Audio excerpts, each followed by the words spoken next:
మన ఆలోచనలు వేరు, ఆయన ఆలోచనలు వేరు. మన ఉద్దేశములు వేరు, ఆయన ఉద్దేశములు వేరు. నువ్వు ఊహించిన దానికంటే, ఆలోచించిన దానికంటే అత్యధికంగా నిన్ను దీవించే దేవుడు మేము ప్రకటిస్తున్న నజరేయుడైన యేసు.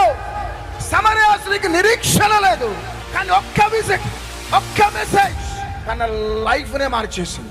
ఏ పట్టణంలో తృణీకరించబడ్డదో, వెలివేయబడ్డదో, అపహసించబడ్డదో, సిగ్గుపరచబడ్డదో, అదే పట్టణంలో సమరయాస్త్రి తలను పైకెత్తి విలువే లేని తన జీవితానికి విలువనిచ్చి ఒక ఇవాంజలిస్ట్ గా బ్లెస్ చేసి నిలబెట్టుకున్నాడు. చీకటిలో, అంధకారంలో, నరకానికి వెళ్ళవలసిన ఆ పాత్రని అమూల్యమైన పాత్రగా మలుచుకొని ఆశీర్వాదకరంగా నీ లైఫ్ అంతా కూడా బంధించబడి ఏం చేయాలో అర్థం కాలేని స్థితిలో, నిరీక్షణను కోల్పోయిన స్థితిలో ఒకవేళ నువ్వు ఉన్నావా, ఆమె జీవితంలో జరిగిన కార్యం నీ జీవితంలో ప్రభు చేయబోతుంది.